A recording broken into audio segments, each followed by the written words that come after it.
I am Ben Doc Askins, the Psychedelic Science War storyteller, and this is the Anti-Hero's Journey podcast.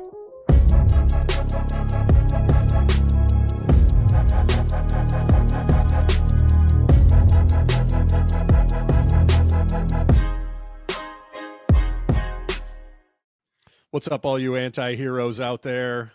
Doc Askins coming at you with another one of my Q5 podcasts. It's where I ask my 5 favorite questions to some of my favorite people out there. And today I've got Andrew Toy, who is a man who needs no batteries. He's an author, marketer, and a podcaster. He's the creator of the podcasts Life Through the Big Screen, Hollywood Horrors, and Toying with Faith. Andrew, it's a pleasure to have you on the podcast today, my friend. Thank you, sir. It's great to be here. Well, we're going to get the ball rolling here with question number 1. What is your story? Yeah, so I'll give you the nutshell version as much as I can. So I was born with a congenital heart disease. I won't get into the science of that because in no way am I a doctor or a scientist. My wife still has to go to the appointments with me to basically translate to me what they're telling me. I can't tell you what the hell they've done to me. I have no idea. But at any rate, what I do know is basically the weaker artery is working harder than yours is. And the stronger artery is basically just taking a lifelong retirement process. All right. And so that caught up to me, and I'll get back to that in a second. But that's just kind of lay the groundwork.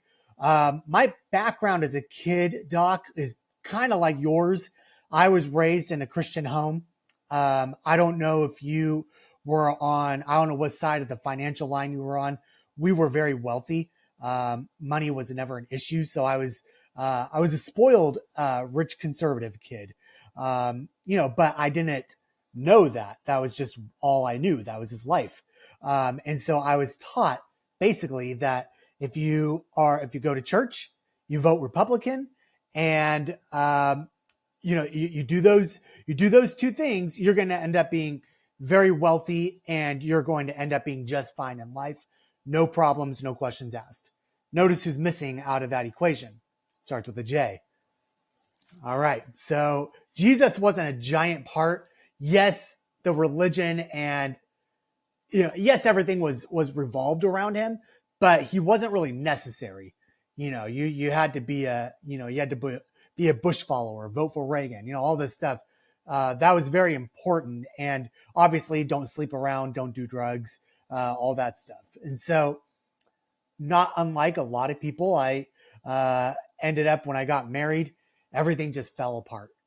And, I lost a great gig out on the West Coast. We had to move here to Louisville. I'm a newlywed trying to figure all this out.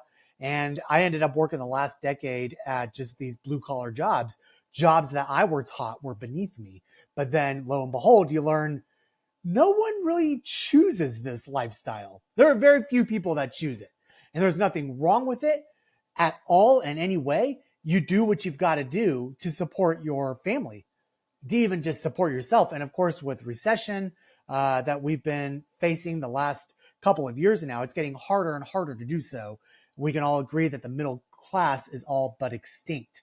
And so that basically that was all a very huge and rude awakening for me.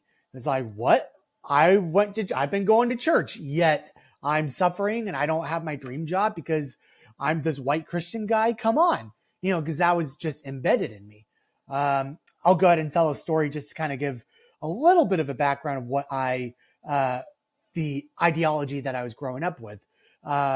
We went to school. I was out in Southern California, and our school was mostly made up of Mexican kids.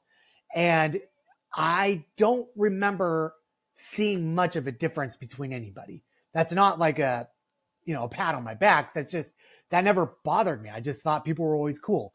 So I had one kid come over. He was a Mexican kid to play in the backyard. And I was told that he needed to go home because he was going to be a bad influence on me. And for no other reason than that. But, all the white kids in the neighborhood could come and stay and play for as long as they wanted. So that was the background that I grew up with. And such a shame, too, because all the friendships we miss out on as kids, as adults, because we have these, racial lines drawn between us, just the stupidest thing. So anyway, to get back to just, that was what happened. Everything fell apart for me. And suddenly it was like, oh, well, I did everything I was supposed to. I didn't sleep around actually I did, but, I claimed not to sleep around. I did stay away from drugs. I did stay away from drinking, and it's a good thing because I have a very addictive personality. So I would have been in a whole other mess of trouble, if I'd got into that. But it was like, I went to church, and it's like, well, obviously none of these things are doing any good. And that's when you just start turning your back on God. And it's like, everything I was taught growing up became a lie. And I talked to pastors at the church, like the good ones. You look back and you realize there were bad ones and there were good ones. And, you reach out to the good ones and you have very deep conversations about the church with them. And it's interesting because they'll be like, yeah, I saw a lot of that health and wealth gospel being preached and whatnot. And so that's been kind of fun in the last year, reaching out to people from my past. And the reason I was doing that was because I almost made it 40 years before I had any issues with my heart. Suddenly, I'm starting to get very sick. My lungs are filling up with fluid. All this crap is happening. I have no energy. And so obviously they said, you know what, we need to go in and have open heart surgery. And it took about a year. I won't get into politics of why that happened, but it took a year of me basically just dying, waiting to get find a doctor to do it. I'm dextrocardia and I have all these other things. Dextrocardia means that all my organs are backwards from everybody else. So that means that sometimes backwards I speak left-handed and you're right-handed, and yep. Instead of being the lefty in the right-handed world, you got it in the heart. Exactly. In the left-handed world, that's crazy. Yeah, and so the joke was growing up was, place your right hand over your heart. Except you, Andy, you gotta do your left hand. Yeah, so yeah, and I would talk backwards to the nurses sometimes just to throw them off. But so that's just like kind of the tip of the iceberg as to what is going on with my anatomy. It's very backwards. In fact, I'll even share this too to show that it actually has saved my life. So I'm prone to blood clots in my leg. And, for listeners that don't know, blood clots are, you get a blood clot, you have that thing in there long enough, you're dead. That's basically the gist of it. It's a blood of clot. I keep saying a blood of clot cells. It's a clot of blood cells that clump together and they travel up. And when they reach your heart or your brain, you're dead. No questions asked, no warning whatsoever. Anyway, I had a blood clot in my leg for a very long time, abnormally long. And it turned out the veins in my upper leg were so rewired and crisscrossed from anybody else that it blocked that clot from getting up to my heart. And I'll never forget going to the emergency room when the nurse was doing the ultrasound on me, and she looks over at me and she goes, "How are you still alive right now?" Because that thing was so big and was trying to get through so badly to my heart. So it was kind of all these ways I could have died, especially with this surgery coming up. The doctor told us that it's kind of like you had a goalie where everybody else had an open net. Yeah, that's exactly it. That's a great way of putting it. And it's just bizarre, and I didn't ask for it. That's just the way I was made. And and then with the surgery, they needed to go in, do some very precise work. And the doctor told us, he's like, you need to have your will written out. You need to say all your goodbyes. This is probably the end of the road for you. If you survive, you're going to have some sort of disability. But spoiler alert, you're looking at me here. I can stand up and walk around. I am able to move about. And I survived this thing. They said it was supposed to be a 6-hour surgery. It took 17 plus hours. Wow. And you can only imagine how bad my back hurt waking up from that. That laying that long on a flat board. That was the worst part, was the back pain coming out of it. Best back pain of your entire life, right? Oh, it's just back pain. Thank you, Jesus. There was just that. Yeah. Well, and thirst. I remember this is a pretty intense moment. I remember I don't remember any of the recovery. My wife swears that I was in tons of pain, but I don't remember it. Thank the Lord. But I do remember opening my eyes for the first time, and the room was dark, and the nurses, they must have just been like waiting on bated breath to, is watching me. Because the moment I opened my eyes, I see these heads come into my vision, and they just started working on me. I don't know what they were doing, but my mouth was like just open, dry as sandpaper. Sure. It's because I had a breathing tube stuck down my throat. Yeah. And I don't think I would wish that on any of my worst enemies, because you can't talk. And that's not the worst part. Not only are you dying of thirst, but so take a deep breath and then let it out. You got to tell yourself to take those breaths. You got to be in control of that breath. That breathing tube does all the work for you. So you're trying to take in a breath when you feel like you need it. Nothing's going in. You have to wait for that machine to kick in on its own accord. And it is torture.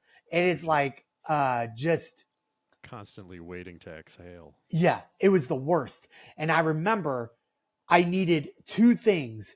Apparently, I just thought I had one hand, because I only used one hand to communicate. I held up the number 3. I'm doing a 3 right now. And I was trying to communicate. I needed water and I needed my wife. And, I could have done this 2 hands, but it would have looked like Edward Scissorhands. Right. It would have made them even more confused. So they were throwing out all sorts of they're trying to figure out what I was saying. 3, what do you need 3 of? You only have 2 kids, and then they were like, warfarin, because that's the blood thinner I'm on. Yeah. Finally, they figured it out. As soon as they said wife, my wife walked into the room. I saw her, held her hand, boom, I was out. I went straight to sleep. Oh, wow. And so the thirst was taken care of in that regard. But at any rate, so that happened just May 2nd. So that was about four months ago, going on 4.5 months. Okay. I cut my physical therapy short because I was so, I told you about the interview I had. I lost my job because I needed this heart surgery. So they didn't want to wait around for me to recover. So they cut me out of the job, which was my dream job. That was devastating. Talk about depression. And then you're facing this surgery. That was just depression upon depression. We had just bought a house. We had to cancel that contract. Just all sorts of terrible things all in one clump. Oh, and it was Christmas time. And so my poor wife, my 4 kids had to travel this depression, this dark time with me. But I was just telling you before we recorded, one of the interviews I had for a job, they told me that I was too ambitious. Well, this is how ambitious I am, was that I cut my physical therapy in half because I was already running laps while they're just having me do jumping jacks. Yeah. So it's like, I don't really need this anymore. I'm doing well beyond what you guys are asking me because I pushed myself really far. Right. Exactly. So, that's my story. It's a story, I think, of perseverance, and it's what I'm kind of going through now. While I'm just, I have come back to God. I did come back to him. And if I hadn't, I would have never gone to the doctor and never known that I needed surgery. Probably would have been dead. My wife and kids saved me in so many ways because my wife chose to forgive me and all my stupid actions that I took. I tried so hard to end our marriage and to walk out on the family. I tried so hard, but God kept pursuing me, and I ended up just finally giving in. I had nothing else going for me, and I gave in and actually gave my life to God instead of my parents or the church saying, "Yeah, you're a Christian because you raised your hand at church one day, and hey, behold, you are saved."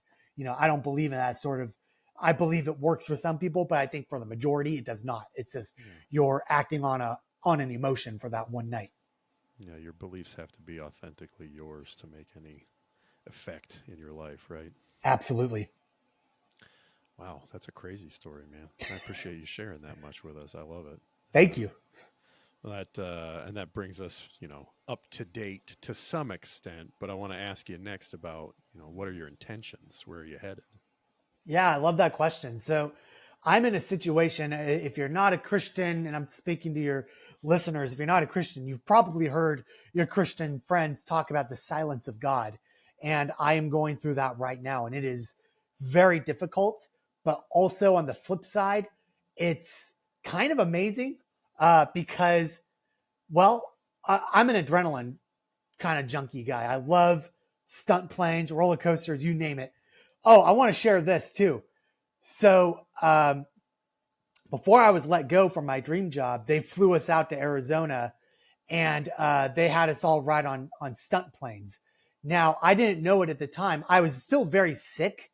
I knew I had to have surgery, but I medically speaking, I should have been hooked up to IVs in an ICU. But I wanted to go on that stunt plane, and I did. I had my Fitbit on, and I kept checking my heart rate. I stayed at an even 95 the whole time. And we're doing Top Gun crap, man. I'm telling you. We're doing barrel rolls. We're nose diving toward the earth and pulling up. We're doing all the stunts you see in those movies. Yeah. And I checked in at 95 heart rate. It was amazing. And I'll tell you this, when I get stressed or overwhelmed now, I have to just take a minute and I call what's going into airplane mode. And I like it. I see where this is going. I like it a lot. Go, go, go. What happened was when you get strapped into the plane, they have these oh shit bars, because when you get up in the air and they start, the what do they call them, the RPMs or the Mach, you start hitting Mach 4 or Mach 6, you're going to grab those bars and yell, oh shit. Okay. And then you got your puke bag. Most people grab their puke bags. A lot of people pass out. Yeah. As we were choice at some level. Yeah. It's amazing.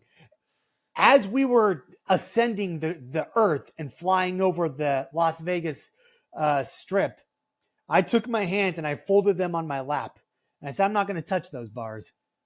I am just going to enjoy this, because, if we end up because the real fear, unless you're like prone to upset stomach and nausea, the real fear really is something going wrong with the plane, or, you don't pull up in time and, you explode in a ball of flames.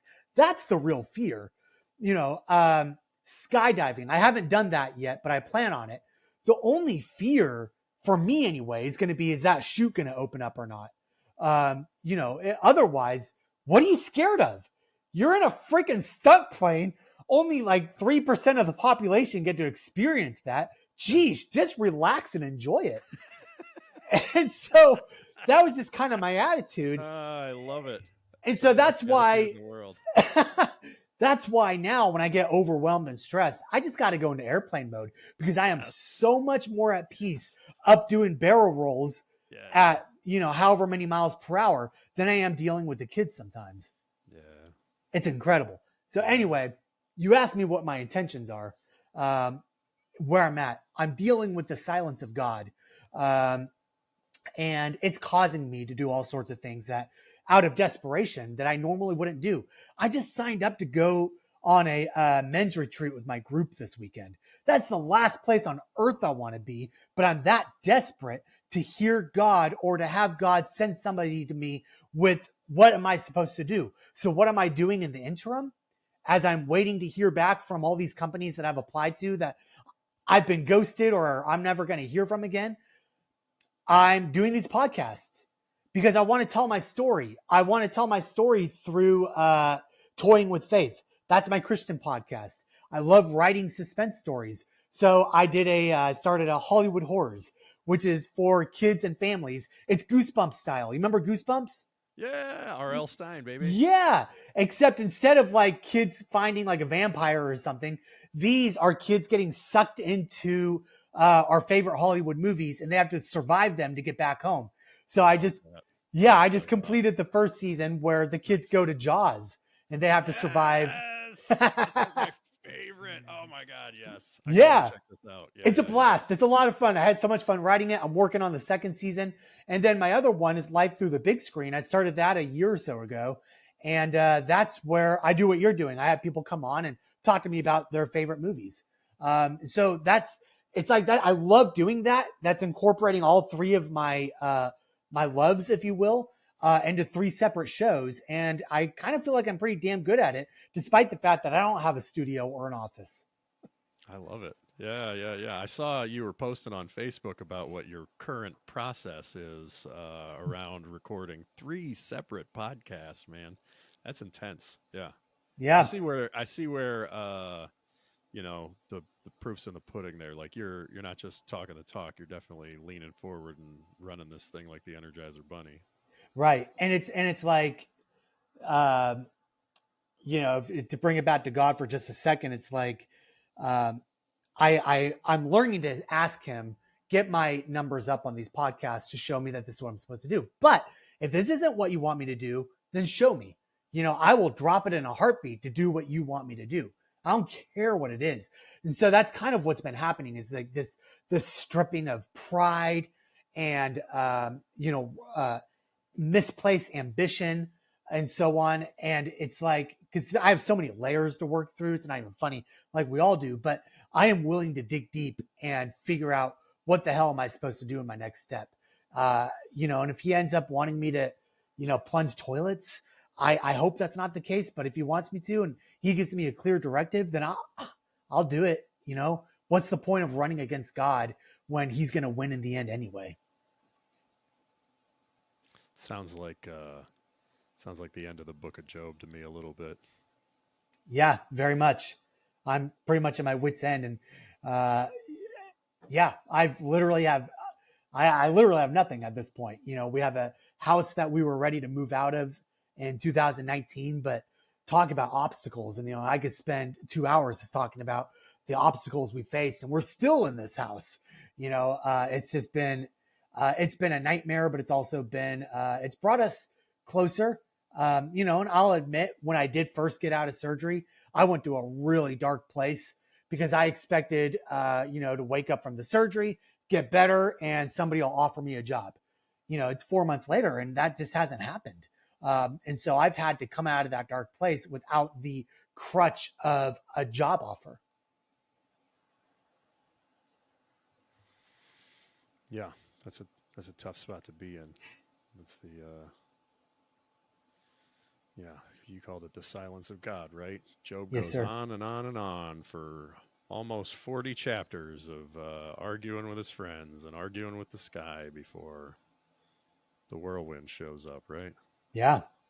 And it's one of those things where you hear the phrase and it just doesn't sound that bad. But when you're actually in it and experiencing it, it's frustrating. I'm very blunt when I talk to God. I talk to him the way I'm talking to you. I'll throw in some bad words. I tell some dirty jokes. It's just because like, why hide that from me? He knows who you are. He made you that way. I hate the notion of when everybody comes together in prayer, all jokes have to stop and we have to bow our heads and fold our hands and it has to be dead serious. It's this weird, it's a weird like shift. Yes, I understand that we come to him with, uh, um, reverence. I get that completely, but he also wants, my kids don't come to me and, say, "Oh, father, can you please make me a peanut butter and jelly sandwich? Oh, alpha male father." No, they're like, they'll interrupt me in the middle of work and say, "Dad, make me a sandwich. By the way, don't fart while you're in the kitchen." It's and why can't we have that same relationship with God? Just he knows us. Why do we put on a separate face Yeah. when we are to come as we are? Yeah. I think that's very insightful. And we talked a bit about the past for you, your story, and a bit about the directions that you're going in, that you're kind of in this holding pattern in airplane mode, waiting for the whirlwind to show up. In the meantime, I'll ask people often about gratefulness because I think gratefulness is how we make our way between the past and the future. So, what are you grateful for? I am grateful for the time I have now with my wife and kids.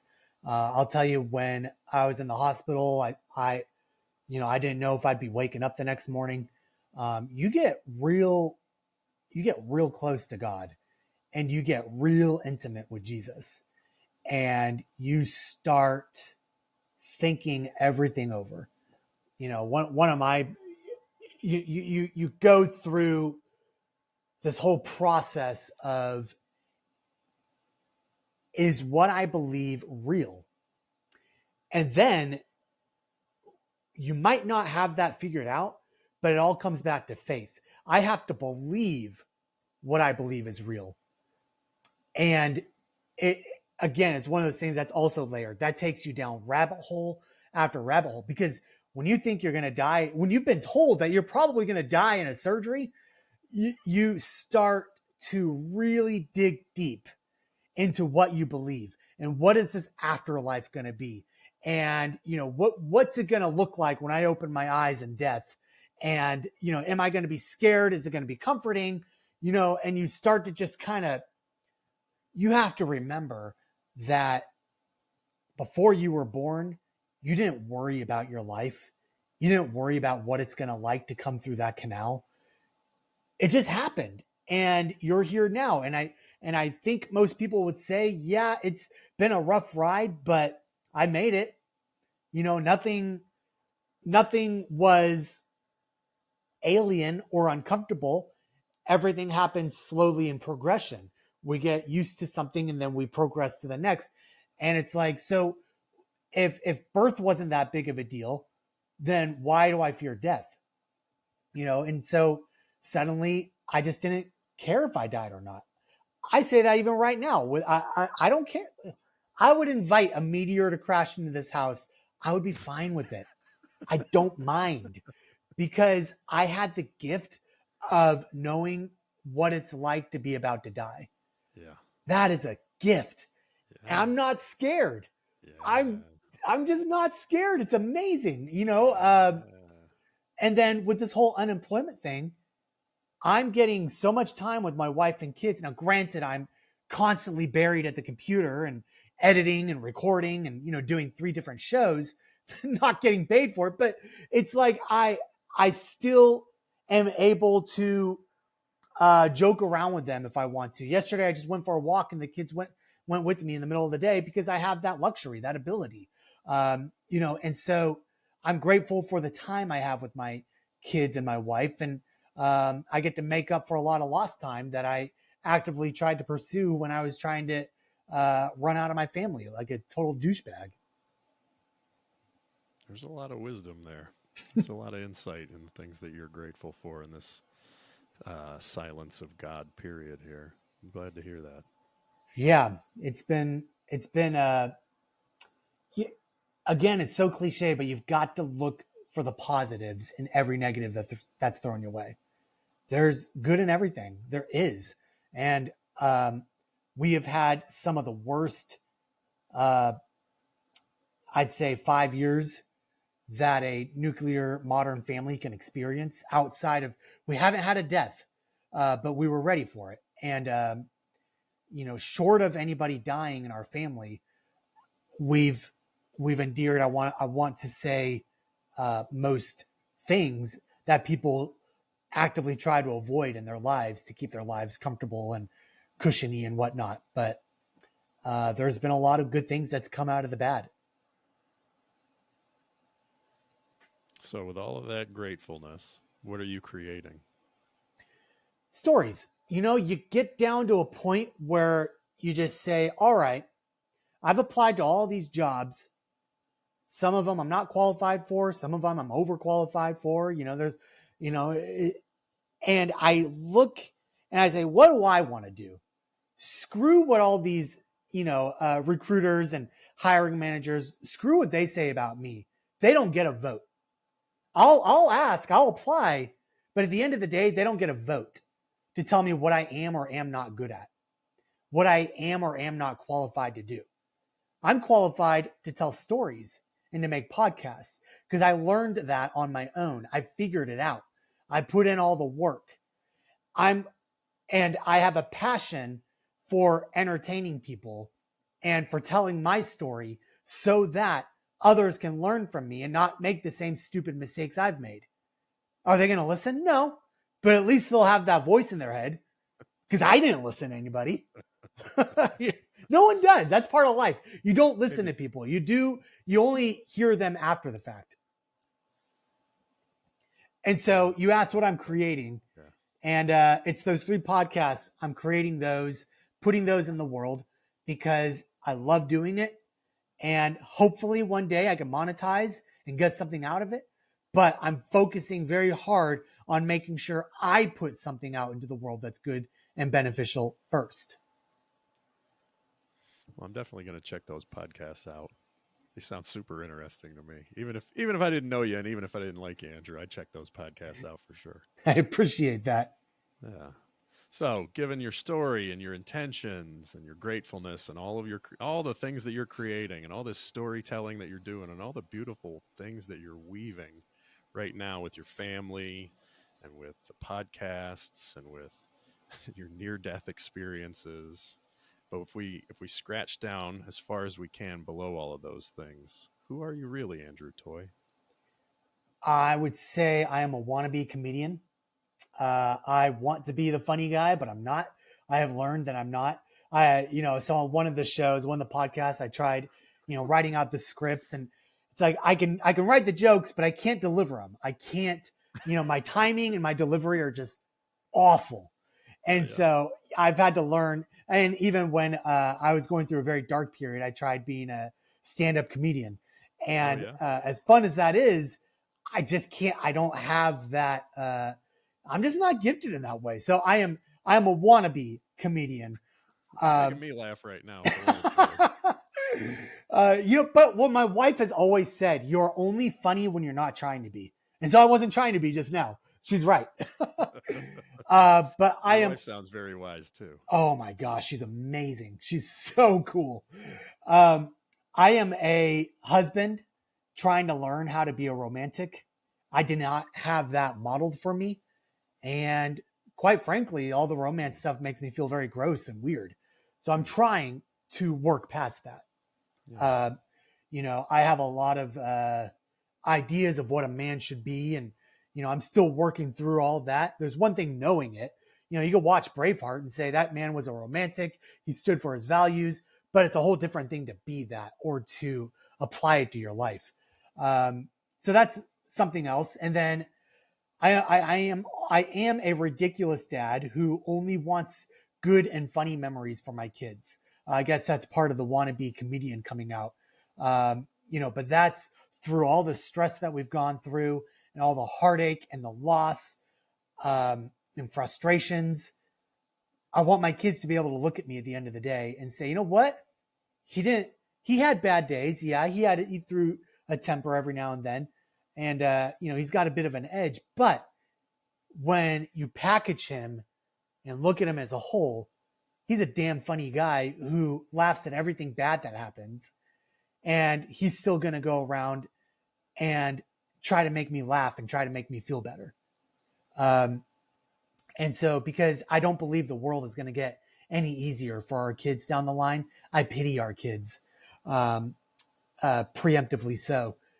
But they are going to have somebody to look back on who also went through hard times, but didn't just crawl in a corner and give up. It's really all for the kids. It's really all for them. It comes, they need to know that there is no reason to give up.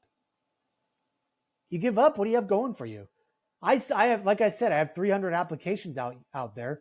What if somebody picks one up one day randomly? It's like, hey, gives me a call. Hey, no more podcasting. Cool. I got my, but I don't know what would happen at that point, but I would be willing to give them up if, I'm getting a nice salary. Who knows? If the whirlwind gives you a sign, you'll follow it. Exactly. I'll go wherever he wants me to. And I just, it's frustrating praying the same prayer over and over, but I believe there's a verse. I couldn't tell you where it's at, but there's a verse I think, in the Bible that talks about being very persistent with God. Bother him with your requests. He's weird. He likes that. I don't get It's it. the parable of the persistent widow, right? She goes to the judge and just keeps bothering the shit out of him until he gives her what she wants. Yeah, that's it. Yeah. It's a good parable. Yeah, I agree. And that's just, I've been so stripped down. That's just all I am now. There's nothing else. It's beautiful to see. Somehow there's joy in it and there's beauty in it. I know it's hard. I know you've been through a lot. I'm glad you were willing to come on the podcast here and take a few minutes and share your story with me. Yeah, I can't thank you enough for inviting me. This is the first time I've been a guest on somebody else's show, and it's really fun to experience the other side of the camera. Well, I'm glad you took the time to come on, brother. You got any final thoughts for the audience? I don't. I hope that everything I said had enough, humor and nuggets of wisdom. Or I, call it wisdom. It's not wisdom come from me. It's just my thoughts. But I hope that what I said provided something for everybody that's listening. It was perfect, brother. Thank you so much. You're welcome. Doc out.